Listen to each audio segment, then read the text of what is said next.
Atau wakil presiden, sehingga pakai atau 3 kali. Pemirsa, pekan-pekan ini yang rame adalah isu atau desas-desus yang kemudian menjadi konkret adalah perpecahan antara Jokowi dan Ibu Megawati. Padahal Jokowi adalah calon PDIP ketika jadi calon presiden. Tapi sekarang terlihat ada gejala menjauh, kalau nggak mau disebut pecah atau retak, tapi saling tidak ketemu. Ketika Presiden Jokowi menikahkan adik kandungnya Idayanti di Solo 25 Mei yang lalu, itu Ibu Mega dan Puan Maharani tidak hadir. Tidak jelas apakah tidak ada undangan atau ada undangan beliau berdua tidak datang. Tapi sebaliknya, dalam acara yang dilakukan oleh Badan Intelijen Negara, itu justru Presiden Jokowi yang tidak hadir. Padahal BIN itu adalah instansi negara yang langsung di bawah Presiden. Sehingga orang menangkap tanda-tanda ini, bahkan pengamat politik Henry Satrio, kalau nggak salah hari ini menulis bahwa perpecahan di kubu PDIP terlihat. Karena itu saya akan mulai dengan pengamat politik Henry Satrio.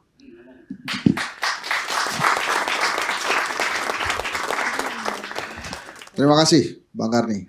Saya mau bicara, Bang Rocky datang. Jadi pestanya dimulai. Ada Rocky, ada Karni. No Karni, no berani. Ya lo jago bikin gitu-gitu tuh Bang. Jadi gini Bang Karni, sebelumnya sebetulnya pada saat kita memperbincangkan hubungan yang renggang misalnya, ini kan dugaan antara Bu Megawati dengan Pak Jokowi, kita kan ada pertanyaan besar tuh. Saya tuh sebelum menjawab pertanyaan detik juga saya sampaikan. Pertanyaan besarnya apa? Sebetulnya hubungan antara Ibu Mega dengan Pak Jokowi itu bagaimana sih sebetulnya? Apakah dekat atau renggangnya itu dekat juga sedekat apa? Kemudian renggang itu yang kayak gimana? Itu kan kita nggak pernah tahu dan kita nggak pernah paham tuh. Saya juga nggak pernah tanya ke Ibu Mega pas saya ketemu pas Lebaran misalnya Bang Trimedia, atau tidak pernah ketemu juga pada saat ketemu Pak Jokowi juga saya nggak pernah tanya. Dan sampai hari ini pun saya yakin nggak ada orang lingkaran istana dan PDI Perjuangan yang tidak menjawab normatif tentang kedekatan atau kerenggangan itu. Jadi kan kalau kita tanya atau kita berkata bahwa saat ini hubungan Megawati dengan Pak Jokowi itu renggang, berarti kan sebelumnya pernah menyatu tuh. Setahu saya pernah menyatu ya? Iya, jadi dulu itu Pak Jokowi itu saya sering ketemu di Teguh Umar. Apalagi sebelum Pilpres. Sebelum 2014. Iya. Oh. Jadi akrab. Sebelum dapat tiket berarti. Iya dong. Sebelum dapat tiket kan berarti akrabnya. Tapi kan udah diumumkan. Oke. Nah itu kan terjawab tuh. Nah jadi sekarang kalau kemudian secara kasat mata kita melihat kemungkinan besar ada renggang gitu ya antara hubungan Ibu Mega dengan Pak Jokowi, maka pertanyaannya kan jadi macam-macam tuh runtutannya. Terakhir yang saya ingat keduanya nampak bersama itu di Rumpin, Bogor. Kalau saya tidak salah sebelum puasa, sebelum Ramadan. Nah kemudian pada saat Lebaran Pak Jokowi biasanya ke Ibu Mega tuh, tapi sekarang Lebarannya di Yogyakarta, soan ke Sultan Hamengkubuwono X. Setelah dari Jogja, nggak ke Jakarta juga Bang Karni. Seingat saya ke Bali tuh, liburan keluarga. Baru setelah itu kemudian ke Ibu Mega. Nah, tidak hadirnya Pak Jokowi pada pernikahan adiknya Ibu Mega juga berpersepsi macam-macam akhirnya. Apakah mungkin Ibu Mega tidak ingin hadir atau memang lagi bentrok atau memang jangan-jangan Ibu Mega melihat ada potensi kolusi dan nepotisme mungkin di pernikahan itu makanya kemudian tidak hadir. Gitu kan? Jadi macam-macam tuh. Pak Jokowi tidak hadir di acara BIN, kemudian Megawati juga kemarin nggak hadir di acara di ND. Itu membuat pertanyaan ini semakin membuncah. Sebetulnya ada apa antara Pak Jokowi dengan Ibu Mega? Nah, di tengah-tengah antara pertemuan Lebaran dan pernikahan adik Pak Jokowi itu kan ada kejadian Magelang pada saat Rakernas Projo. Pak Jokowi bilang, ojo ke susu. Tapi ternyata, ya kan, ojo ke susu sek. Tapi ternyata dianya yang ke susu tuh Bang. Artinya dia bilang jangan buru-buru, tapi dia keceplosan buru-buru pada saat dia mengatakan bahwa mungkin yang kita dukung ada di sini. Nah itu menurut saya dia blunder tuh, ke susu dia. Jadi dia lupa itu kali, wah ternyata saya ke susu. Kenapa saya katakan blunder? Ada dua menurut saya. Yang pertama, pada saat dia mengatakan mungkin yang kita dukung ada di sini itu tidak ada Puan Maharani, yang ada Ganjar Pranowo. Ada si Muldoko, tapi kan nggak mungkin Muldoko kan ya. Pasti Ganjar Pranowo yang itu blunder yang pertama. Terus kemudian blunder yang kedua menurut saya presiden nggak boleh mengarahkan dan presiden tidak boleh mendukung siapapun calon presidennya. Jadi kalau kemudian dia memberikan sinyal saat itu seolah-olah Pak Jokowi akan memberikan dukungan, itu bahaya buat demokrasi kita. Kalau presiden sebagai penguasa memberikan dukungan kepada siapapun calon presidennya, nanti pemilunya bisa dituduh nggak jujur dan adil. Citranya akan sangat buruk nanti. Bekas presiden boleh? Bekas presiden boleh, cuma kan dia nggak penguasa kalau bekas presiden. Kalau presiden kan dia penguasa. Iya, iya, iya. KPU urusannya sama si presiden itu. Untung nggak pakai mikrofon ngomongnya. Nah, jadi kerenggangan-kerenggangan itu akhirnya menurut saya mulai membuncah lagi karena acara Magelang itu yang menurut saya ada blunder politik di situ. Nah, kemudian saya ditanya kira-kira gimana cara mengembalikan hubungan antara Ibu Mega dan Pak Jokowi. Sebagai kader PDI Perjuangan, mestinya Ibu Mega Pak Jokowi menemui Ibu Mega. Gitu. Kalau sebagai rakyat mungkin ya Ibu Mega nunggu undangan Pak Jokowi gitu. Tapi kan alangkah baiknya bila seorang pemimpin itu mengunjungi rakyatnya. Nah, jadi begitu kira-kira Bang Karni di awal sampai kapan kemudian hal ini akan terjadi pasti akan ada kaitannya dengan Pilpres 2024 juga. Dan nampaknya akan begini terus kejadiannya. Kemudian kalau ditanya apakah kita bakal paham kira-kira bagaimana cara memadukan kembali Pak Jokowi dan Ibu Mega seperti saat Pak Jokowi belum dapat tiket gitu ya. Ya saya nggak bisa jawab itu gitu. Tapi yang jelas adalah ini akan berimbas kemana-mana, bukan hanya ke PDI Perjuangan saja, tapi juga ke situasi politik di Indonesia ke depannya, Bang Karni. Itu kira-kira bukan dari saya, Bang Karni. Ya, kalau Anda tadi balik. Oke, di pengamat politik yang pertama itu dia lebih membahas tentang perselisihan antara Pak Joko Widodo dengan Bu Megawati. Nah, di sini patut dipertanyakan ada apa sih hubungan antara Pak Jokowi dan Ibu Mega? Apakah mereka sedang bersaing dalam Capres untuk 2024 ini? Atau memang mereka itu baik-baik saja, tetapi ada hambatan ketika suatu kegiatan itu Pak Jokowi ataupun Bu Megawati tidak bisa hadir. Jadi setiap opsi dari orang itu berbeda-beda ya teman-teman. Jadi kita akan mencari lebih dalam lagi bagaimana sih hal ini bisa terjadi dan apa saja penyebabnya. Kita lanjut. Ke belakang, saya kira mulainya itu Ini kita agak percepat ya. Inilah pilar yang menopang nasionalisme keindonesiaan kita. Pilar yang memperjuangkan Pancasila, NKRI, Kebhinneka Tunggal-Ikaan. Ya. Dan ini kan semua pilar-pilar kita dan fondasi negara kita Pancasila. Saya kira tanpa PDI Perjuangan dalam puluhan tahun terakhir sejarah kita berbangsa dan bernegara, mungkin kita sudah jadi negara khilafah, Bang. Mungkin kita sudah bergeser jadi negaranya Al-Maududi itu, teodemokrasi. Artinya bahwa saya mau mengatakan, seperti apapun keputusan PDI Perjuangan di ujung nanti menjelang 2024, yang pasti itu yang terbaik untuk kepentingan bangsa dan negara.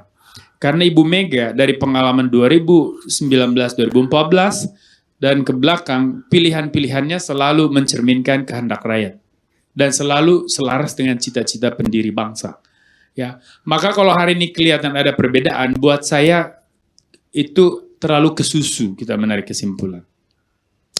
Pak Jokowi sendiri belum mengatakan apapun soal 2024, tidak punya statement tentang siapa yang akan dicalonkan dan seterusnya. Ketika di Rakornas Projo kan beliau cuma mengatakan ojo ke susu set. Artinya bahwa nggak usah buru-buru lah. Mungkin saja orang yang ada di sini kan satu kemungkinan. Mungkin juga kalau mau dilanjutin kalimat itu dalam simulasi di kepala saya, mungkin dia mau mengatakan mungkin juga ada di luar ruangan kita ini. Mungkin juga yang nggak hadir di pernikahan adiknya. Misalnya seperti itu kalau mau berlanjut. Artinya tapi semua itu sekali lagi hanya spekulasi. Sehingga kalau kita dalami terus diskusi ini justru mempertajam konflik dan menciptakan konflik akhirnya. Yang sebetulnya belum ada konflik. Saya kira sementara gitu Bang. Nanti mungkin agak panas. Saya sangat merindukan Pak Rocky yang berkomentar. Sehingga saya agak panas. Ini kan mesin saya ini kan Ducati. Jadi mesti dipanasin dulu sama Bang Rocky. Baru saya bisa berpikir lebih jernih lagi gitu loh. ada giliran. Makasih, Bang. Ada giliran dia. Oke. Apa yang dia katakan, jika terlalu dipermasalahkan hal yang sebenarnya belum tahu kebenarannya itu, maka akan menimbulkan konflik yang lebih dalam lagi. Karena dari pihak Pak Jokowi pun maupun Bu Megawati itu belum mengatakan apa-apa tentang apa yang terjadi antara mereka berdua. Apakah mereka ada konflik atau tidak, itu seharusnya kita harus menunggu klarifikasi dari kedua belah pihak tersebut.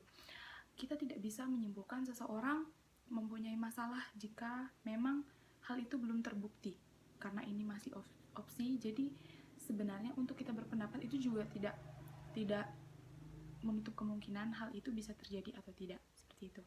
Iya, makanya saya tunggu aja Bang, makasih Bang. Tapi Andri dulu lah yang jawab. Karena Koalisi kan sebetulnya mereka ini sudah tergabung dalam koalisi pemerintahan kan, baik-baik aja gitu. Terus kemudian kok Erlangga, Bang Zul, terus kemudian Pak Soeharto bikin koalisi sendiri gitu.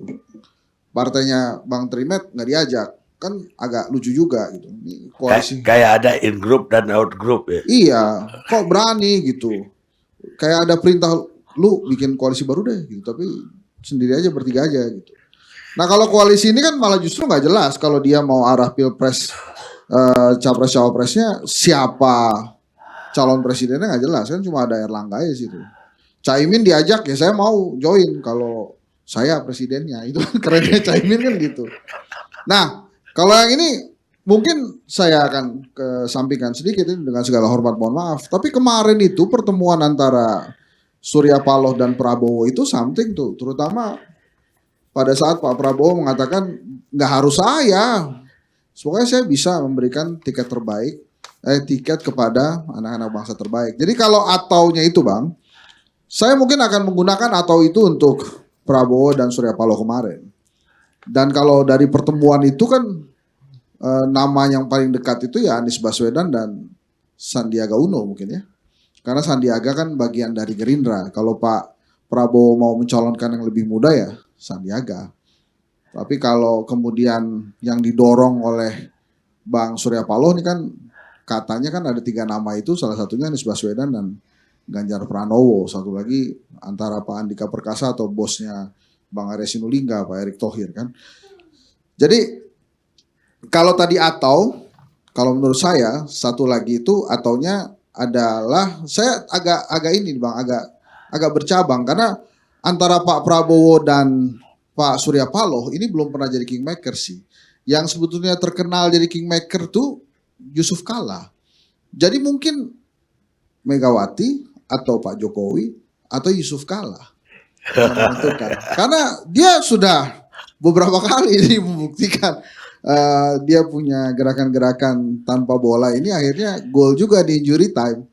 Dan gol cantik itu terjadinya memang di injury time Bang. Jadi atau ini saya gunakan untuk Pak Yusuf Kala saja. Gitu kira-kira. Kalau kata Bang Boni ini kan spekulasi. Kalau ini boleh lah perkiraan. Ini perkiraan. Kalau tadi itu empiris itu karena empiris juga Pak Jokowinya ngomong di depan kita saksi semua. Gitu kira-kira. Gitu Bang. Enggak, kalau Menurut saya Henry Satrio ini terlalu banyak retorika ya, karena masalahnya itu makin dia terbesar. Seharusnya dalam debat itu kita harus mencari solusi dulu. Di sini dia malah merembet kemana-mana, jadi agak susah dimengerti seperti itu ya.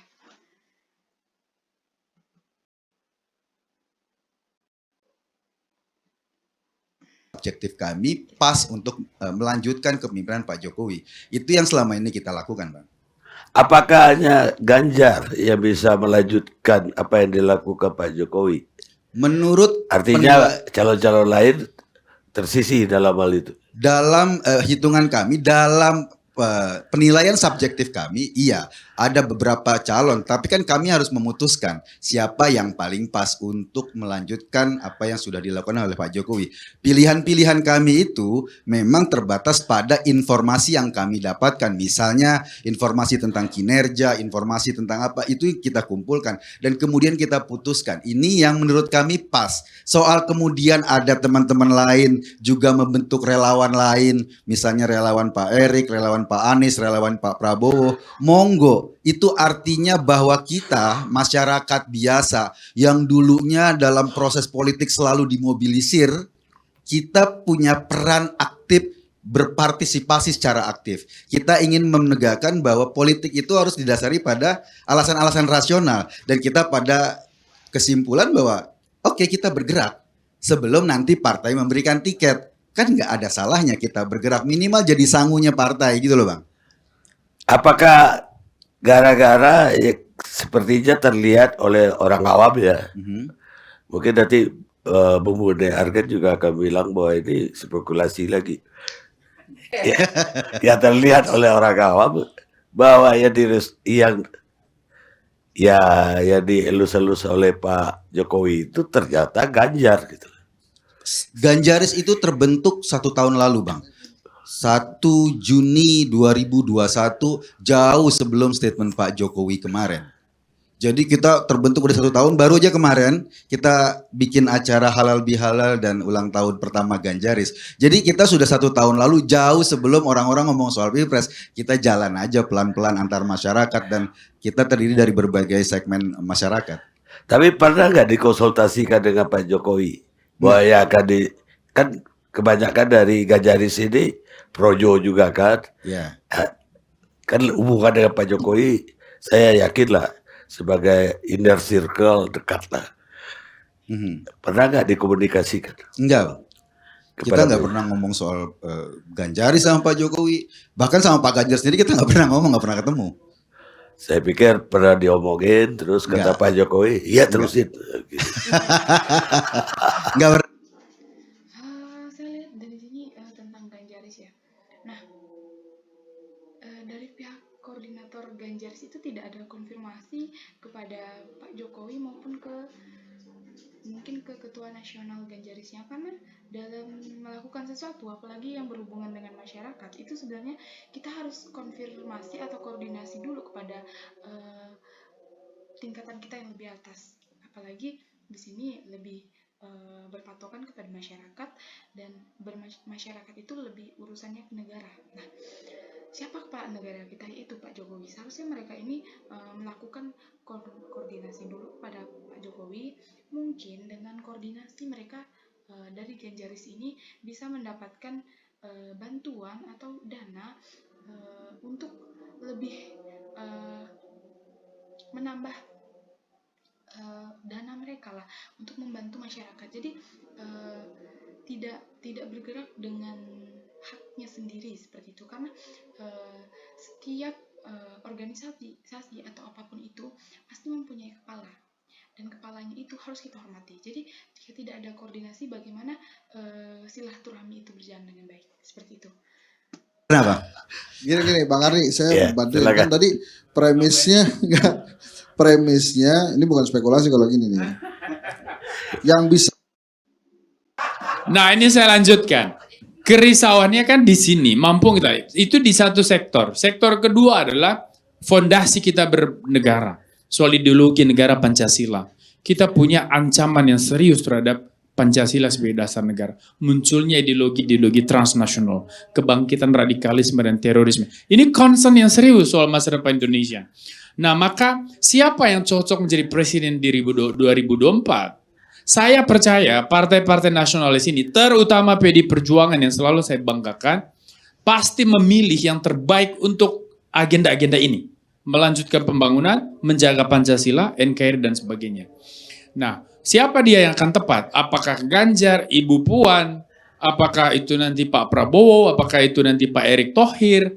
Saya kira semua pasti berdasarkan pertimbangan yang matang, yang komprehensif. Karena Ibu Mega sudah punya pengalaman urusan itu. Bang yang tahu bagaimana kami berjasa di dalam merancang dan kemudian memenangkan Presiden Jokowi 2014, Bang ya.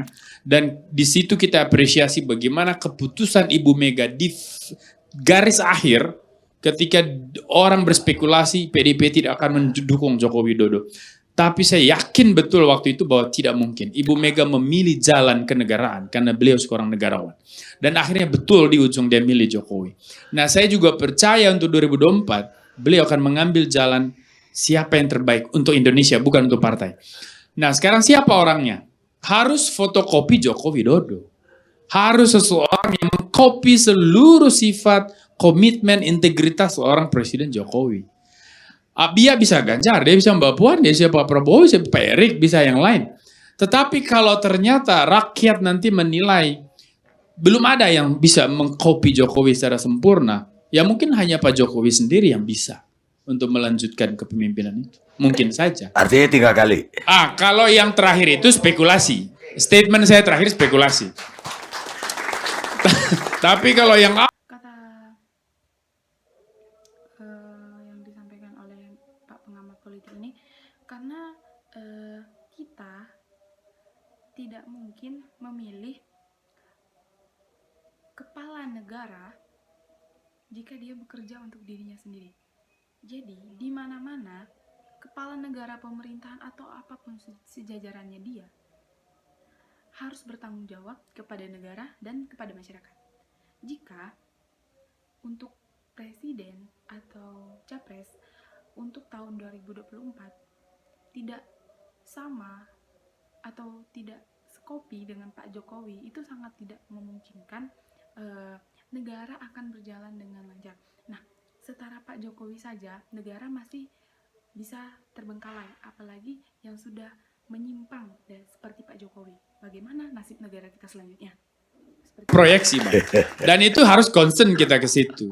Ya, saya kira begitu dulu lah, Bang. Terima kasih. Mungkin itu tadi lagi. Kalaulah Ganjar yang akan maju, menurut Anda partai apa yang bisa mengusung dia? Ya, kalau saya lihat Pak Ganjar sebagai kader PDIP, Bang. Dan saya amat yakin kalau memang penilaiannya cukup, orangnya cukup, dan memang kapasitasnya cukup, saya amat yakin partai pasti rasional, Bang. Rasional dalam memilih calon yang tepat, calon yang pas untuk Pilpres. Sampai saat ini kalau kita perhatikan dari berbagai survei kader PDIP yang surveinya cukup signifikan kan Pak Ganjar. Cukup signifikan. Sampai saat ini minimal selalu masuk dalam survei 3 besar. Pak Ganjar, Pak Prabowo, dan Pak Anies. Dan menurut saya PDIP pasti sebagai partai rasional. Untuk menentukan keputusan-keputusan politik berdasarkan data politik yang ilmiah. Ini survei-survei loh. Membuktikan seperti itu. Saya kira itu Bang. Baik, saya mau tanya PDIP Trimedia. Baik, di sini bisa kita lihat ya, dari Ganjar ini memang sepertinya untuk tahun 2024 itu mereka akan menjabat sebagai capres. Tapi kita belum tahu ya hasilnya bagaimana, karena ini akan ditentukan oleh opsi dari tingkatan yang lebih atas lagi. Contohnya Bu Megawati, seperti itu. Apakah Ganjar ini sesuai untuk menjadi capres dan Erick Thohir, itu yang benar. Dan itu kita serahkanlah kepada proses. Kalau disampaikan oleh Pak Edi Kuntadi ini integritas, saya cuma satu pertanyaan saya. Tadi juga di Kompas TV belum tuntas kami diskusi. Pertanyaan saya sederhana, apa prestasi Ganjar? Tolong sebutkan sama saya prestasi Ganjar sehingga layak kita dukung jadi presiden. Selain jago main di medsos. Nah, wow, ini narasumber yang ketiga, yang keempat. Apa aja sih prestasi yang sudah dilakukan oleh Ganjar? Karena perlu diketahui Ganjar itu lebih berjalan di sosial media, di internet ya, tidak di dunia nyata. Jadi mereka bergerak itu dalam wadah sosial media, bukan secara langsung turun ke masyarakat seperti itu. Jadi apakah cocok Ganjar ini menjadi capres dan wapres untuk tahun 2024? yang kedua, Katanya kopi Pak Jokowi itu Ganjar. itu kan asumsi kawan-kawan di Ganjaris. Asumsi yang lain kan belum tentu. Saya aja yang kader PDI Perjuangan. Benar sekali, kita terlalu membanggakan diri kita, itu kan masih opsi dari diri kita sendiri. Nah, bagaimana tanggapan orang lain tentang diri kita? Kita kan tidak tahu. Ganjar ini sudah memprediksikan bahwa dia ini sudah baik, sudah tepat, sudah mengcopy Pak Jokowi. Tapi kan belum tentu dari tanggapan-tanggapan yang lain. Apakah mereka ini sesuai untuk jadi capres dan wapres? Kita tidak tahu ya teman-teman. Menyampaikan belum tentu. Ya seperti Pak Edi Kuntadi ini, berapa lama kenal Eko Kuntadi ini, Edi Kuntadi anggota DPR ya. Berapa lama sudah kenal berapa lama udah kenal Pak Ganjar itu? Saya kenal dia 2004. Kita sama-sama dari DPR. Ya. Saya terlibat pada saat dia mau jadi gubernur periode pertama. Saya tiap hari Jumat diperintahkan Pak Taufik Kemas dan Mbak Puan ke Semarang. Tugas saya apa? Sebagai anggota Komisi 3, saya menjaga netralitas Polri. Karena lawannya Polri. Dan pada saat itu Ganjar juga surveinya 2%, 4% kok. Kita berani mencalonkan. Dan Ganjar juga uangnya nggak ada. Uangnya dari Mbak Puan, dari Pak Taufik Kemas. Itu fakta. Bahwa kemudian setelah itu apa yang dia lakukan kepada partai silakan cari. Kenapa saya sampaikan ke Melinti di PDI Perjuangan ini Pak Karni ada tradisi kalau kita mau jabatan sesuatu kita melakukan pendekatan kepada struktur partai dulu bukan keluar.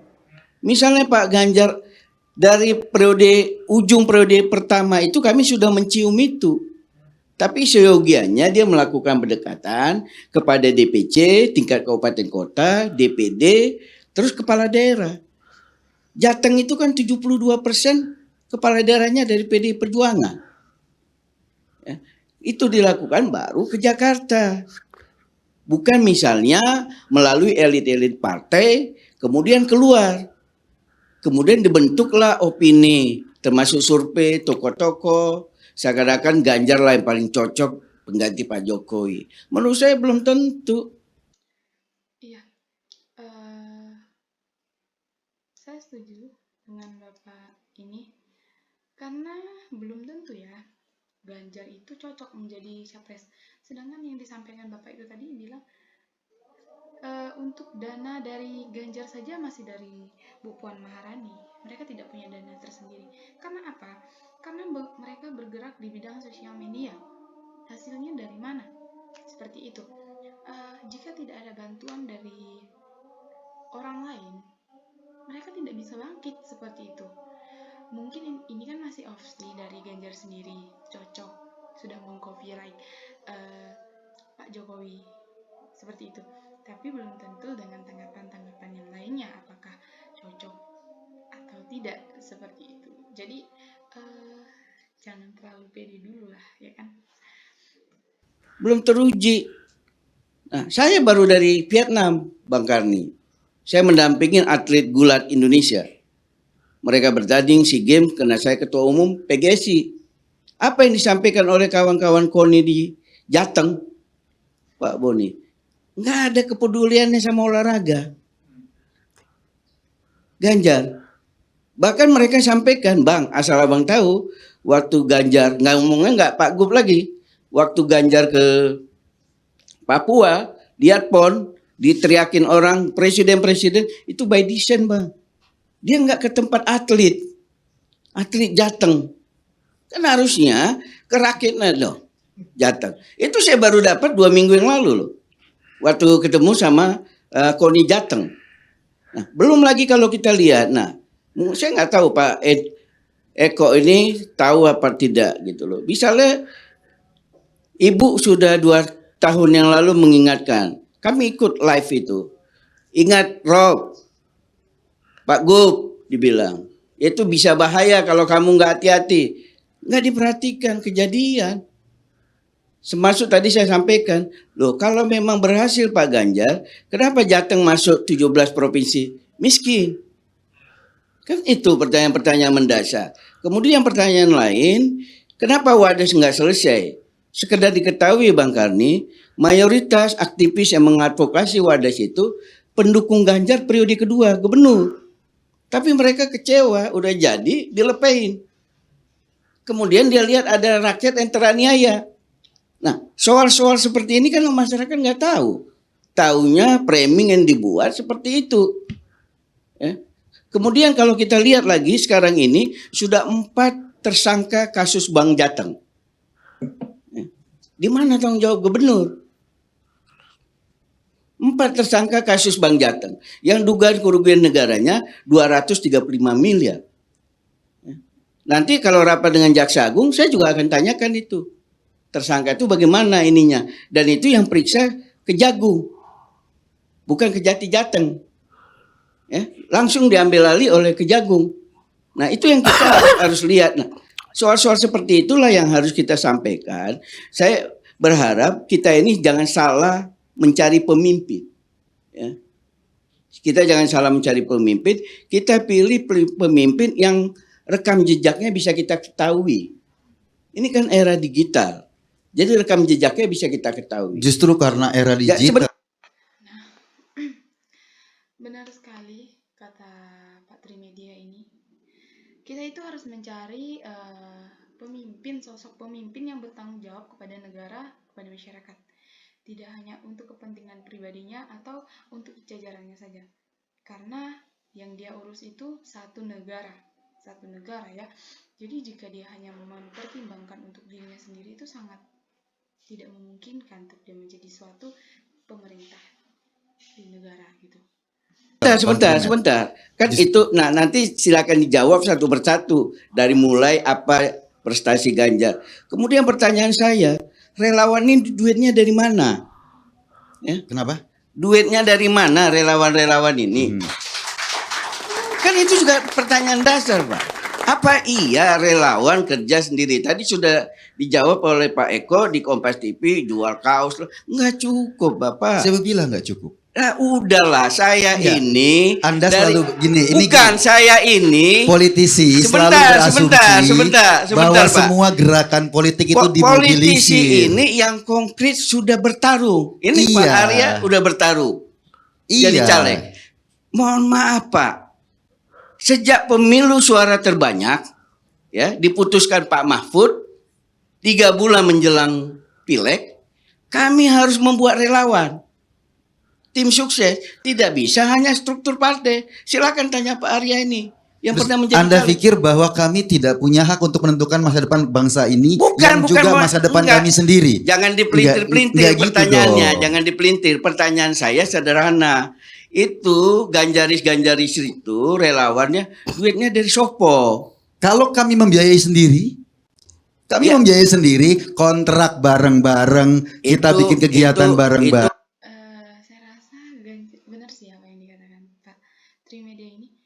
Ganjar itu dananya dari mana? Karena tidak mungkin mereka kerja banting tulang, tetapi hasil dari mereka kerja itu disumbangkan untuk masyarakat. Karena itu sangat tidak mungkin ya. Kalau tidak ada bantuan, tidak mungkin mereka bisa bergerak. Karena ada uang, ada tindakan seperti itu. Pak Eko sama Tuhan lah yang tahu. Iya, Ya. makanya gini. Mudah-mudahan Tuhan mendengar omongan Pak Eko ini. Bang Trimet, tidak semua orang dalam proses mencintai bangsa ini harus dibayar. Itu Kita ini kan intinya. sudah sama-sama tua ya. Saya cuma satu aja bilang. Iya, Puji Tuhan, alhamdulillah kalau itu Nah. benar. iya, Ya, kalau itu tidak benar, Pak Eko bertanggung jawab sama Tuhan. benar. Bahwa tidak ada hamba Allah yang mensupport. Yang support ya banyak. Yang support Apa banyak kepentingannya teman-teman kita. mensupport? Kan itu. Kenapa? Apa kepentingannya mensupport? Teman-teman kita mensupport banyak. Kita ada relawan, kita ada profesional, ada pengusaha, ada apa. Kita bareng-bareng. Dulu Bang Trimet, ketika zaman Pak Jokowi, relawan itu banyak. Mereka kerja sendiri, pakai ongkos sendiri. Kalau tanpa itu, dan ini sekarang fenomenanya sudah terbuka. Mohon maaf lah Pak Ada Eko, yang memang ya, 2014, 2019 saya ini aktornya. Jadi jangan dongeng ini sama saya. Enggak. Termasuk soal relawan ini. Bahwa sejauh Anda- mana kontribusi relawan Trimet. walau alam. Bang Trimet, bahwa memang Ini relawan bendahara ini. memang di lingkaran Sumut Anda adalah sumut itu relawan Jokowi itu siapa namanya ketua Kadin mengeluh nggak ada duitnya, sama, nggak bisa kita bikin juga gerakan ngeluh. apa-apa. Kita juga ngeluh gak ada Sumut. duitnya. Nah, ini bilang dia juga ngeluh karena tidak ada dananya. Tapi dia tadi mengatakan, Pak Eko ini mengatakan dananya dari diri sendiri. Itu seperti apa ya? Mengeluh karena tidak ada dana, tapi dananya dari diri sendiri. Jadi itu maksudnya seperti apa? Seperti itu. Dia lebih memutar-mutar omongannya agar tidak kelihatan bersalah, sehingga di mata orang-orang Ganjar ini cocok untuk menjadi capres di tahun 2024 seperti itu. Bang, kita nggak ada gerakan apa-apa. Itu loh. Kita ini nggak ada gerakan Tapi apa-apa bagi kecuali saya- jual kaos. Bagi saya kalau jual kaos relawan mana Tidak mempunyai gerakan apa-apa, tetapi bisa disebut relawan. Relawan apa? Gerakan mereka hanya menjual kaos. Jadi nama mereka sebagai relawan itu apa? Jika hanya menjual kaos, apakah relawan menjual kaos? Seperti itu. Kan tidak mungkin. Dari awal tadi dia menyebutkan mereka ini bekerja untuk membantu masyarakat. Sedangkan tidak bekerja apa-apa, hanya menjual kaos. Seperti apa ya? kena Bapak? Ya memang. Yang kita Cerita lakukan relawan itu. jual kaos mana kena? Ya biarlah penonton ALC ini yang menilai. Nggak, gini Bagi Bang Trimet. saya Pak Eko jujur pada dirinya, Bang Trimet, jujur pada Saya Tuhan. ingin ngasihkan gini ya, fenomenanya sekarang ya, bahwa untuk berpromosi nggak kayak zaman dulu lagi. Media sosial sudah terbuka sangat luas sekali. Relawan nggak perlu turun ke lapangan untuk bla bla bla. Mereka tinggal teriak-teriak di media sosial. Itu cara berpromosi politik saat ini. Semoga Gitu loh. benar, tapi kalau nggak benar bertanggung jawablah sama Tuhan. Iya. Kalau saya itu doang. Nah, semoga benar. Jika tidak benar, berarti Pak Eko pun tadi ini harus bertanggung jawab kepada Tuhan karena dia sudah berbohong.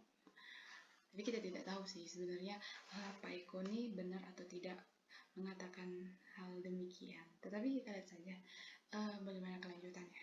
Bang, Iya, saya dari awal dukung Pak bertanggung jawab lah Jokowi. sama Tuhan. Karena kita juga tahu siapa bohir-bohirnya, kita juga patut diduga. Ya, siapa? Kalau bahasa hukum. Iya, Anda menilai orang lain dengan kebiasaan-kebiasaan Anda, itu Oh, problemnya. tidak, nggak ada kebiasaan Gitu. kita. Kalau kita caleg, duit kita sendiri, Bapak. Ya kalau caleg Gitu. ini problemnya adalah kita ingin melihat Indonesia masa depan. Ya Apa udah. salahnya kalau masyarakat Biar penonton mengorganisir AFC ini diri? menilai omongan Pak Eko ini bisa diterima akal sehat apa enggak. Gini, saya Ya, ingin, biar silakan aja. saya ingin menjelaskan Dan bagi ya. saya sendiri bertanggung jawablah pada Tuhan. Bang Trimet, saya ingin menjelaskan apa sih yang dilakukan Ganjaris. Yang dilakukan Ganjaris Ya kan, itu soal dana nggak bisa dijawab kan? gini, Masuk makanya itu. saya sampaikan dulu. Yang dilakukan Ganjaris itu bikin grup-grup WA. Perlu biaya grup WA, nggak perlu Bang Trimet. Bikin grup-grup WA, menjaring teman-teman, mendiskusikan tentang itu. Kemudian yang kedua adalah mendistribusi informasi lewat media sosial masing-masing. Itu perlu biaya, tidak perlu biaya Bang Pak Trimet. Eko hampir banyak orang menyampaikan setiap Ganjaris itu bikin kegiatan di blast. Kok Ya. di blast mana? Di Nggak blast ada. ke nomor-nomor orang. Iya, saya, kan? aja Nggak sering ada. dapat tuh. Enggak. Membagikan sembako, membagikan ini. Sering dapat enggak saya ada. di blast. Ganjaris nggak pernah bikin kegiatan yang Loh, ke blast. bagaimana sih? Nggak ada. Buktikan kalau ini buktikan sama saya. Kita tidak tahu ya siapa yang benar, siapa yang memutarbalikkan fakta, karena yaitu hanya mereka dan Tuhan yang tahu seperti apa. Karena dari Pak Trimedia sendiri omongannya juga bisa dipercaya walaupun ini masih opsi dari beliau. Sedangkan dari Pak Eko ini juga mungkin ada benarnya. Tapi untuk menjadi relawan tidak harus dari sosial media juga. Jika dia memang benar-benar ingin membantu masyarakat, seharusnya mereka terjun langsung. Mereka melihat bagaimana keadaan masyarakat. Nah, baru itulah bisa dikatakan menjadi capres yang cooperate dengan Jokowi. Jokowi saja turun langsung. Masa mereka hanya melewati sosial media seperti itu? Nggak pernah Nanti bahwa saya cari pelan-pelan. iya, Soalnya nggak ada nggak namanya tercantum Ganjaris kan. tidak pernah membuat Kalau Pak kegiatan Arya yang ngeblas. Yang telepon saya ada namanya, gampang saya buka Arya gitu kan. Ini nggak ada namanya. Di blast kita. Dan ngasih takjil lampu merah dari mana duitnya? Ya, kita jual nggak pernah. kaos apa?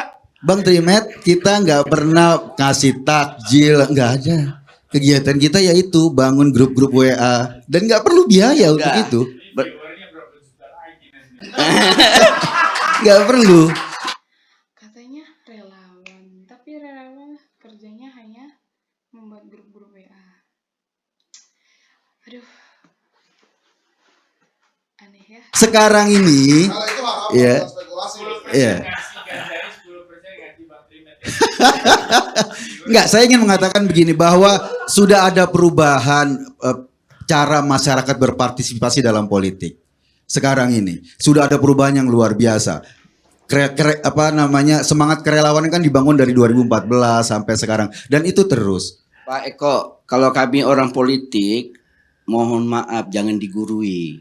Saya nggak menggurui, saya cuma menjelaskan realitanya tuh kayak gini. Kenapa? Katanya masyarakat ini sadar. Kenapa saya masih takut jadi caleg? Biayanya besar. Iya itu Bang Trimet. Sama Monggo. juga calon presiden. Periode pertama, periode kedua Jokowi saya ini terlibat. Kita ini Saya belum kenal Pak Eko di situ. Ya, Di mana kita ini- sampai kalau beliau saya udah kenal. kita ini terbentuk. Terlibat di Makanya saya bilang ya, sekarang ini Iya. grup WA itu bikinnya gratis Bang Trimet. sampai ribut dia dikejar-kejar nih. Grup-grup WA Ini. bikinnya gratis, komunikasi Iya kan? di media Kita sosial kenal. gratis. Itu Sangat tidak tepat ya. Komunikasi di sosial media tidak, itu dia katakan komunikasi sosial media itu gratis. Tidak, salah besar.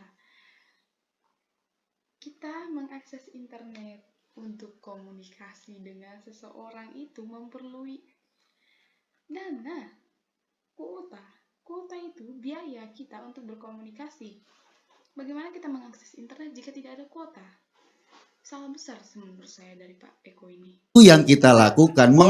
Beliau ini terlalu memutarbalikkan fakta. Sebenarnya beliau ini sudah skakmat oleh Pak Trimedia, tapi karena 2024 Ganjar ini ingin menjadi capres, jadi dia menunjukkanlah sisi baik Ganjar itu seperti apa. Tetapi dengan menjawab pertanyaan Pak Trimedia berputar-putar. Komunikasikan lewat media sosial. Makanya akhirnya ada asumsi ini cuma capres medsos. Iya, karena kita cuma bisa bergerak di media sosial. Itu yang kita lakukan. Dan ada biayanya. Ada tapi nggak banyak-banyak banget. Biayanya beli kaos. Itu aja. Gitu loh. Supaya ini kan penonton IRC cerdas. Iya. Dia menilai. Dan kalau benar bertanggung jawablah sama Tuhan. Saya kan cuma bilang itu. Ini kan bukan ruang pengadilan. Saya mengejar saksi seperti lawyer kan. Cross examination enggak. Cuman tolong rakyat ini jangan dibodohi. Gimana caranya? Iya, tolong rakyat ini jangan dibodohi. Seakan-akan dari lawan Sorry. itu tidak perlu duit. Jadi gini, rakyat itu Nah, kedua, jangan dibodohi. Artinya rakyat nggak saya boleh dalam berbuat konteks apa-apa. Saya menyampaikan apa sih prestasi Ganjar. Saya sampaikan itu. Saya secara pribadi tidak ada hubungan hubungan pribadi saya bagus dengan Ganjar. 17 April yang lalu dia masih WA saya bilang ngucapin pasca. Saya kasih foto Mbak Puan jempol begini, dia kasih juga foto Mbak Puan jempol begini. Iya. Saya kan menunjukkan siapa dirimu, siapa diriku. Ini ada nanti saya tunjukin sama Bang Karni ini. WA-nya Pak Ganjar. Saya WA. Langsung terima kasih Pak Gub. Foto Mbak Puan. Dia jawab lagi foto Mbak Puan. Gitu loh. Jadi saya nggak ada pribadi dan saya juga. Pak Ganjar pendukung Pak Puan. Berarti ya. Iya. Nanti saya Jadi kepada gini. Pak Boni juga saya tunjukin WA itu. Nah, bagi saya. Punya stikernya, Bang. Stiker Pak Puan. Enggak. Punya. Komunikasi sama Ganjar. Nah, itu yang saya inikan. Saya ingin menyampaikan supaya negara ini juga tahu track record calon pemimpinnya itu. Ya. Kalau misalnya track recordnya bagus, oke, kita dukung. Kemudian baru kita sampaikan kalau itu yang dilihat Ibu nanti. Jangan salah loh, Ibu tidak akan lihat semata-mata survei. Ya. Tapi bagaimana seperti kata Pak Boni tadi, bisa membangun bangsa ini. Bisa menjaga NKRI ini. Kalau Ibu sudah lihat membangun Jateng aja nggak bagus, piye membangun Indonesia. Kan seperti itu ininya. Tapi faktanya Bang, ketika survei misalnya survei carta politika. Bukan kita nggak usah bicara survei lah. Saya cuma tanya kepada Pak Eko. Makanya dari mulai di Kompas TV saya tanya sampai di ARC, coba berikan kepada saya 2 atau 3 contoh apa prestasi Ganjar. Oke, kalau boleh saya jawab. Oke. Iya. Gini Bang, yang merasakan pembangunan di Jateng itu masyarakat Jateng Bang. Setuju? Oke. Sekarang surveinya 70% lebih masyarakat Jateng itu mendukung Ganjar sebagai capres. Surveinya Bang. Itu artinya fakta bahwa apa yang dilakukan Ganjar di Jateng dirasakan masyarakat Jateng. Makanya kalau surveinya misalnya masyarakat Jateng sebagian besar nggak support, itu artinya dia nggak punya peran kalau itu satu. Ya, itu fenomena. Yang kedua Ya kan itu kan bagi masyarakat yang merasakan kontribusi dari Ganjar tersebut. Bagaimana dengan masyarakat yang tidak ada kontribusi dari Ganjar? Ganjar hanya berpihak pada Jateng yang sudah mereka beri kontribusi. Di Indonesia ini mempunyai 34 provinsi. Nah, yang dia sebutkan itu Jawa Tengah. Jawa Tengah itu pun bukan keseluruhan seprovinsi itu kemungkinan. Jadi tidak menutup kemungkinan bahwa Ganjar ini terlalu pede ya untuk menjadi capres tahun 2024. Bang, soal kemiskinan tadi. Soal kemiskinan, angka kemiskinan itu menurun Bang. Tahun 2021 itu menurun signifikan. Saya ada datanya, data dari BPS. Gitu loh. Nah, kalau kita bicara misalnya sekarang Jateng provinsi miskin, iya.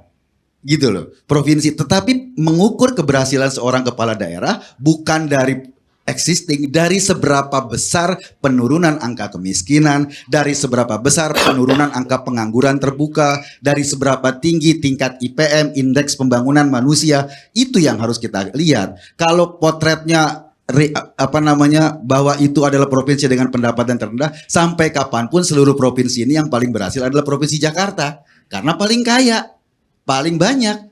Tapi ngelihatnya seberapa besar dong peningkatannya, penurunan kemiskinan, itu baru kita fair. Duit paling banyak hilang juga di Jakarta. Gitu. Oke Bang. Nanti kita buka ini data kemiskinan ya. Nah, itu spekulasi. Tapi bagi saya sederhana ya. Kalaupun apa yang disampaikan Pak Eko itu, kalau dalam istilah hukum quote non, kalaupun benar ya, menurut saya karena masyarakat itu belum tahu track record Pak Ganjar ini. Tapi data BPS tahun 2021 benar loh Bang. Ini saya baru terima 4,1 juta penduduk miskin itu berkurang jadi 3,93. Tahun lalu kabupaten miskin ekstrim ada 5, sekarang 19 termasuk Jateng, data BPS. Nanti kita sama-sama lah, nanti buat part 2 nih Pak Karni ya, supaya viewernya makin banyak ya. Tapi bagi-bagi Bang. Ya oke. Nah iya dong. Gampang. Iya, kita kan belajar juga nih Bang, buka buku riset ya enggak. Bagi-bagi nanti kita beradu data itu. Kenapa saya sampaikan begitu Pak Eko? Supaya rakyat ini dikasih tahu nih pemimpinnya track recordnya seperti ini, dia berhasil ini si B begini, si C begini. Jadi bukan hanya dianggap cocok menggantikan Pak Jokowi sudah berhasil, gitu loh. Kemudian kita juga menginginkan yang memimpin ini juga memang benar-benar mau mengurusi negara ini, bukan oleh kepentingan kelompok pemilik modal yang ingin melanggengkan oligarkinya. Itu yang harus kita jaga ya. Dan kami akan terdepan menjaga itu. Tapi sekali lagi kami taat dan patuh apapun jadi keputusan Bu Mega, calon presiden dari PDI Perjuangan. Terima kasih Bang Karni. Baik. Benar sih apa yang dikatakan Pak Tri Media ini. Karena kita sebagai masyarakat Indonesia tidak boleh dari diri kita lagi tidak boleh melihat pemimpin itu dari sebelah pihak. Kita harus melihat mungkin bibit-bibit bobotnya, bagaimana kontribusinya terhadap negara seperti itu. Karena perlu kita ketahui pemerintah negara ini, khususnya presiden, dia mengurus satu negara, tidak hanya untuk kotanya setempat. Jadi kita harus benar-benar memilih calon pemimpin yang benar, sehingga kita terurus seperti itu, tidak terbengkalai. Gak nyebut-nyebut tuh Menteri BUMN. Padahal calon kuat kan. Abang itu kesana arahnya. Bang masih jauh Bang. 2024 itu Bang. Penentuan tahun depan. Sekitar Oktober ya. Oktober tahun depan, masih panjang, masih jauh lah. Jadi Pak Erik ini nggak kesana, belum kesana arahnya lah. Nggak kesusu lah ya. Nggak kesusu lah kita. Pak Erik itu nggak kesusu.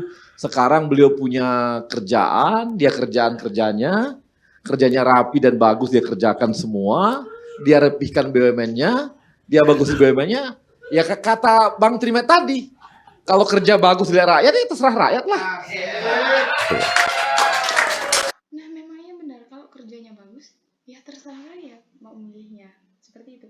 Kalau kerjanya tidak bagus, untuk apa rakyat memilih satu sosok pemimpin yang tidak bertanggung jawab terhadap negaranya? Seperti itu.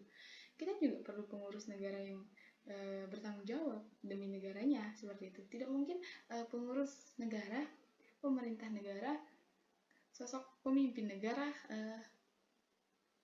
melalaikan tugasnya sebagai penanggung jawab dari negara. Jadi mana yang bagus kita pilih, mana yang mungkin kurang bagus ya kita selisihkan dulu, seperti itu. Tapi nggak ada gunanya Bang kalau kerja nggak bagus kitanya ini. Jadi Siapa? Ya, Pak Erik. Yang kerja nggak bagus siapa? Kalau nggak ada gunanya kerja nggak bagus, kalau Pak Erik nggak kerja bagus, nggak ada gunanya. Jadi beliau harus, ya sekarang ini kerja aja Pak, menangani BUMN-nya, transformasi BUMN-nya, menangani BUMN yang sakit-sakit, yang rugi, yang perlu dipoles, perlu diperbaiki, ya itulah kan kerjaan Pak. Garuda seperti itu diperbaiki, mudah-mudahan outlook-nya juga beres. Nah itu yang dikerjakan. Jadi jelas ukuran-ukurannya, kalau kerja bagus habis itu, ini ya terserah kita, tapi sampai hari ini nggak ada lah, kita nggak mikir sejauh itu Bang. Pokoknya dia kerja aja dulu, Pak Erik itu. Ya nggak kesusu, tapi yang kesusu siapa? Yang kesusu di mana Pak? Nggak yang kesusu untuk jadi calon siapa? Aku nggak tahu siapa yang kesusu Bang. Oh nggak tahu. Kenapa Pak Jokowi ngomong bahwa ojo kesusu? Nah itu sama kalau gitu. Bahwa memang Pak Jokowi pun bilang kan ojo kesusu kata Pak Jokowi. Iya, jangan kesusu. Berarti ada yang kesusu kan? Mungkin mungkin pendukung-pendukung, relawan-relawan itu yang kesusu Bang. Mungkin. Karena kan mungkin ini kan juga heran ya, baru kali ini juga baru 2 tahun sudah tinggi begini intensitas untuk Pilpres. Kita tahun 2000 sebelum Pak Jokowi pun di akhir-akhir juga 2014. Kemarin pun sekitar 2018 juga, 2017 juga baru mulai panas. Sebelumnya enggak. Baru kali ini, baru setahun pertama udah heboh semua orang masalah Pilpres. Jadi sebenarnya ini banyak yang kesusu aja sebenarnya. Ya manuvernya udah luar biasa. Ada partai 3 berkoalisi. Padahal katanya mereka itu udah koalisi selama ini, ngapain lagi bikin koalisi lagi?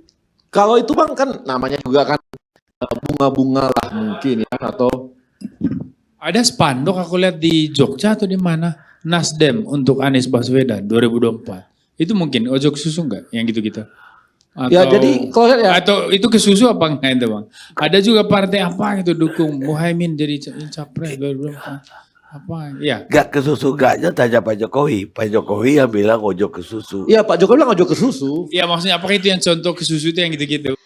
Ojo kesusu itu kayaknya bahasa Jawa ya. Ojo kesusu itu jangan terburu-buru. Jadi jangan terburu-buru lah untuk memilih capres gitu.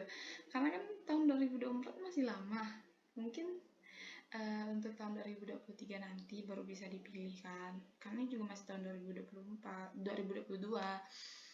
terlalu cepat gitu untuk membahas tentang pilpres ini. Bukan. Jadi sebenarnya kita lihat Bang, ini tadi ya misalnya Bang Hensat gitu ya, agak sedikit sentil nih. Ya, lebih kepada untuk manas-manasi situasi aja mungkin. Biar panas, biar heboh gitu ya. Gorengnya enak. Udah biasa kita lihat Bang Rocky Gerung gitu kan, menulis ada perpecahan. Kayaknya ini udah nggak mau lagi didengar. Ini kan membuat situasi agak-agak bikin seru lah gitu. Jadi makin sih kalau nanti kan kurang juga kerjaan pengamat Bang. Ketika Bu Mega nggak datang ke ND dibilang seperti ini kan semua tafsir dan membuat seakan-akan pemerintahan ini, partai ini, koalisi ini terbelah-belah. Ini kan ada usaha-usaha, kalau bisa saya nakal gitu ya, ini ada usaha-usaha untuk menghambat langkah-langkah pemerintah untuk memajukan Indonesia. Subversif. Tapi kan ini kan ide-ide aja. Jadi bagi kita, kalau saya sih lihatnya Bang, ini udahlah, ini kita anggap bunga-bunga demokrasi aja lah. Supaya lebih heboh dan lebih hot saja. Pokoknya Bang, saya mau dipecah-pecah gimana juga Arya Sinulinga ini abang saya, teman saya. Jadi saya ketawa. Jadi Bang gitu Bang Arilias. Ini lebih kepada bunga-bunga. Saya rasa tidak perlu sampai terlalu jauh kita lihat ya. Jangan kita jadikan sebuah skenario besar. Tidak lebih daripada itu saja. Nah ini dengarnya Bang Rocky habis ini. Pasti arahnya ke sana. Terima kasih Bang. Akhirnya nyala itu. Itu spekulasinya berlebihan Bang Arya tuh. Orang kita nggak Pokoknya jangan mau kita terbelakang. Jangan gini Bang, kita kan sama-sama tahu pengamat itu tidak akan bersuara kalau tidak ditanya kan. Ya. Siapa yang nanya? Oh enggak, kadang-kadang kan Bang, sekarang ini beda Bang. Gimana? Kalau dulu harus ada butuh wartawan untuk buat itu. Kalau sekarang nggak perlu Bang, tulis aja di sosmed. Selesai. Terus dibaca. Terus Iya Bang. Kemudian ditulis lagi. Kemarin sosmednya Bang Henry seru itu loh. Iya, makanya. ini semua skenario Bang Henry Jadi aja. nggak perlu ditanya. Ya Henry kan, nggak perlu ditanya. ini kan sudah jadi seru langsung Bang. Ini jadi isunya seru sampai Bang Trimet harus turun tangan nih kan ke bawah. Itu gara-gara itu juga. Jebakan-jebakan Bang Henry sama Bang Rocky aja. Padahal itu ya Pak Arya ya. yang di Sentul itu kan cuma peresmian kampus Smart kan, ya kan, pengembangan sekolah intelijen, penekanan pada medical intelligence dan segala macam itu kan kemajuan kurikulum yang dahsyat di bawah kepemimpinan Pak Budi Gunawan. Saya pikir juga presiden terlalu besar kali ya untuk diundang untuk datang ke sana Makanya. ya, karena masih banyak urusan lain yang lebih penting. Iya makanya. Jadi kenapa mesti Jadi kemudian jadi media, nggak usah. kenapa media kemudian Gak usah mau, ini gak usah mau kita ya ini hanya itu aja. Jadi bunga-bunga aja ini, bunga-bunga aja. Kita tunggu aja, lihat Bang Rocky tadi ngomong pasti gitu arahnya. Pasti udah tahu gua arahnya kemana. Jadi Ganjar Erik nih, Bang. Hah? Ganjar Erik. Gak ada urusan. Oh, nggak ada urusan. Kita 2024 masih lama ini, masih panjang, Pak. Gitu Bang, Karni. Kan benar sekali. Tahun 2024 itu masih panjang, jadi udahlah. Ini dianggap saja bunga-bunga demokrasi gitu.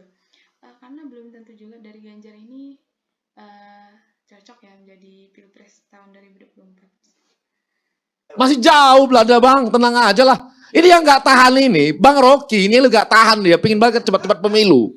Itu aja. Ku pancing terus nih. Jadi yang pengen seru-seruan itu Arya Sinulinga sebetulnya. Ini berbalik aja ini. Aduh, gara-gara spekulasi ini. Sekarang giliran Rocky Gerung.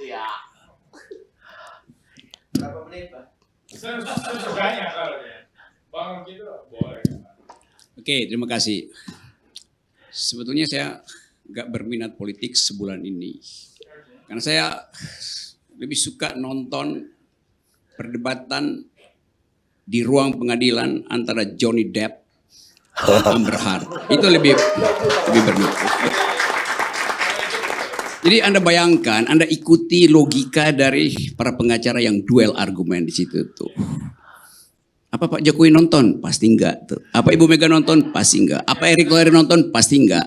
Karena masih banyak urusan negara yang lebih penting. Iya, apa Ganjar nonton? Pasti enggak. Padahal itu adalah pelajaran tentang argumen itu.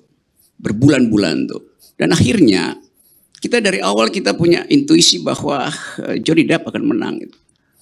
Ternyata dia nggak menang sempurna. Karena Amber juga dapat hak 2M, Johnny dapat 70 itu. Kenapa begitu? Karena pengacara Johnny Depp pernah mengucapkan sesuatu yang di dalamnya ada ketidakjujuran itu.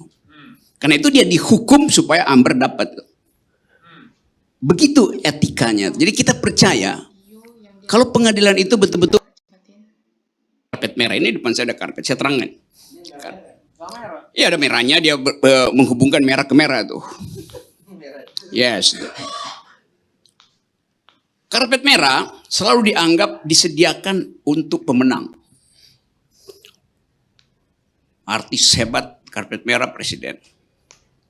Padahal sebetulnya kalau kita belajar Greek tragedi Greek, saya kira yang paham sedikit-sedikit Boni. Di dalam mitologi Greek, karpet merah itu adalah jalan menuju kematian itu. Kalau itu saya pahamnya banyak. Banyak, oke. Kalau begitu nggak usah sambung-sambung, pahami di hati aja. Yang bisa ngomong kalau pahamnya sedikit-sedikit. Oke ya. Satu waktu ada perang Troja. Jenderalnya namanya Agamemnon. Saya mulai ingat-ingat karena saya lihat karpet merah. Agamemnon adalah raja Yunani. Istrinya namanya Clytemnestra. Nah, Bang Rocky ini sedang menjelaskan asal-usul karpet merah. Nah, karpet merah itu sebenarnya jalan menuju kematian. Tapi di Indonesia itu jalan untuk pemenang. Gitu. Clytemnestra. Agamemnon memenangkan perang di Troja. Anda bisa baca perang Troja itu. Nanti cariin buku kasih pada Erick Thohir supaya dia baca itu. Waktu Agamemnon pulang ke Yunani, Trojan Horse, sebagai pemenang, dia disambut oleh istrinya tuh. Istrinya bilang begini, "Hai rajaku, berjalanlah di atas karpet itu supaya kakimu tidak kotor," gitu. Agamemnon mencurigai istilah itu. Karena dia merasa ada sesuatu yang gak beres. Kenapa istri saya begitu sempurna mengucapkan itu. Di ujung karpet Agamemnon ditusuk oleh selingkuhan istrinya tuh. Karena istrinya tahu Agamemnon berselingkuh juga. Politik, perselingkuhan politik selalu terjadi di atas karpet merah. Di ujungnya itu. Apa yang bisa kita pelajari dari situ tuh? Bahwa nanti kita bergembira seolah-olah akan ada karpet merah buat presiden baru. Padahal sebetulnya karpet itu akan berwarna merah karena berdarah-darah. Tadi kita udah mulai lihat bagaimana. Coba kita bayangkan 2024 nggak bakal terjadi karena akan berdarah-darah dari sekarang. Konflik itu udah sangat besar. Tadi Framing itu, framing. ya, Framing. framing untuk Ya itu. ya untuk apa framingnya? Bukan. Bahwa berdarah-darah. Untuk Iya. spekulasi. Oke, bisa nangkap nggak abstraksi dari Iya. berdarah-darah? Aku juga bisa bikin yang lain. Framing yang itu. Oke. Dan itu mengarahkan bahwa itu akan ada perpecahan, ada pembunuhan, ada apa, konflik dan sebagainya. Belum tentu juga. Memang. Belum tentu berdarah juga. Oke. Makanya itu framing. Oke, betul. Anda betul tuh. Belum tentu berdarah-darah artinya tidak berdarah-darah. Itu logikanya begitu kan? Yes. Sama juga.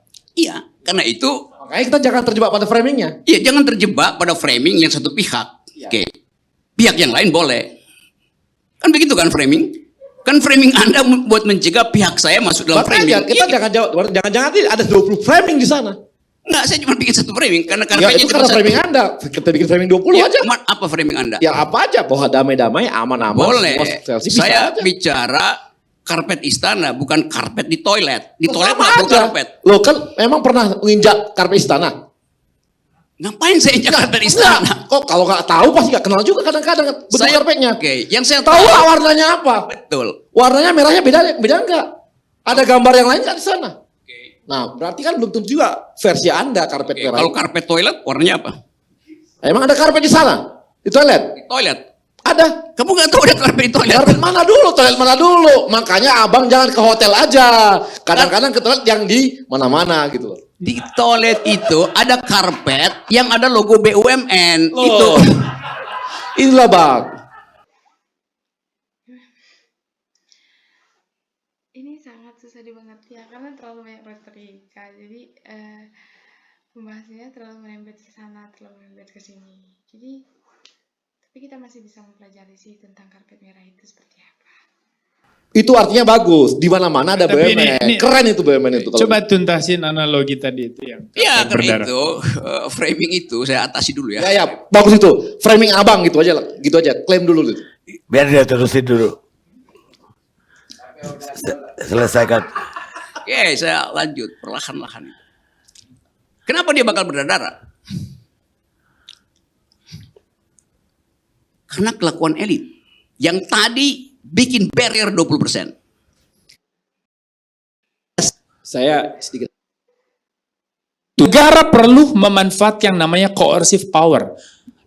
Secara hukum, secara teoretis itu dibolehkan. Negara memakai yang namanya kewenangan koersif. Apa fasilitasnya? Kewenangan koersif adalah ada semua upaya pemaksaan. Dalam konteks apa? Baik pembatasan jumlah partai, pengaturan pertempuran, kontestasi di dalam pemilu, itu juga perlu diatur.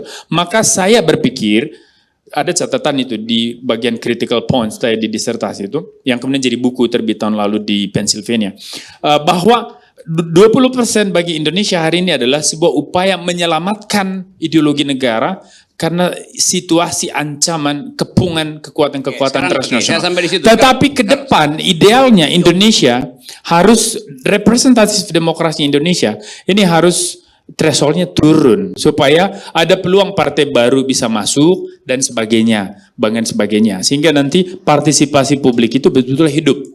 Karena hanya partisipasi publik, Iya, partisipasi iya, udah, publik gua udah nangkap yang itu, bisa udah. menghentikan ambisi oligarki. Enggak, saya sebentar. Hanya partisipasi publik. Tapi untuk situasi sekarang Ini saya saya mau balik setuju. ke disertasi Anda sebentar. Riset Anda tahun berapa ke tahun berapa sehingga menimbulkan Saya memakai contoh kasus Undang-Undang Pemilu tadi tahun 2017. Maka bahwa risetnya tahun 2018 apa? pasti. Apa 2017?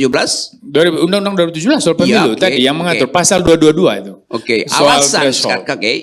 alasan Mahkamah Konstitusi menolak judicial review disebutkan nggak di situ bahwa karena mereka baca buku disertasinya Anda, maka dia hambat orang mengajukan judicial threshold. Persoalannya begini Pak Rocky, seorang ilmuwan melihat realitas politik karena itu, berbeda dengan para pelaku politik. Justru itu, dengan negarawan, dengan politisi itu akan sangat berbeda karena mengatur sebuah negara tidak berhenti di teori.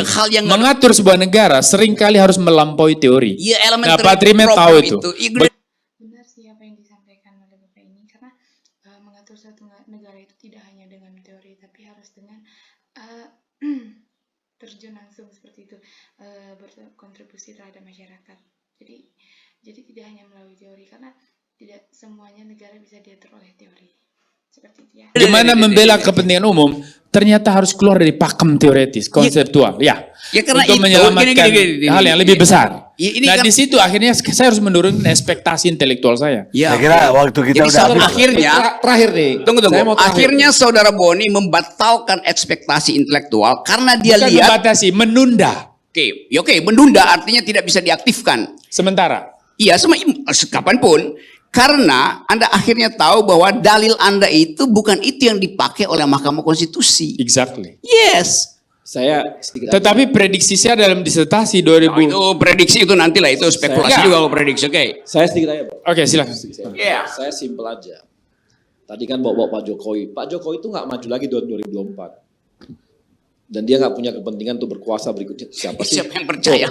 Siapa yang percaya orang yang berkali-kali dulu, sama berbohong? saya nggak percaya sama Anda juga, sama juga. Jadi beliau tidak maju lagi 2024. Ngapain harus beliau untuk menghambat-hambat orang? Jadi nggak ada urusan untuk itu, satu. Yang kedua, makanya tadi sejak awal saya katakan, sejak awal kan saya santai ketawa-ketawa ya, bahwa ini ketika ada pertentangan tadi semua, itu dinikmati oleh Bang Rocky Gerung. Pastilah. Karena apa? Memang tujuan beliau adalah membuat framing sehingga nanti namanya dia nggak berharap bahwa nanti ini nggak ada pemilu 2024 yang adalah sebuah gerakan rakyat people power. Jadi kalau elit Memang ataupun itu makin banyak berantem makin happy. Betul. Iya kan? Itu tujuan itu kan. Benar. Betul. Saya happy karena dihambat hal yang esensial 20%. Bukan. Saya gini. Karena gini, pada saat tahun 2019 yang lalu, gitu misalnya, pertempuran 2019 yang lalu, Baroki nggak peduli tuh sama electoral result, baru sekarang dia peduli. Dulu dia nggak peduli, dia ikut bertempur juga mendukung salah satu pihak dan lawan Pak Jokowi juga, iya. Dan dia nggak peduli sama, harusnya dulu dia konsisten menolak itu sejak awal. Ini nggak dilakukan, nggak ada. Dari tahun berapa? Dibikin tahun berapa? Thresholdnya? Iya 2019 kan. Tahun berapa? 2017. Ya lu aja. Loh iya kan. Ya, urutannya aja lu nggak tahu. 2014 nggak ada threshold. Iya. Gimana? Enggak, bukan 2017.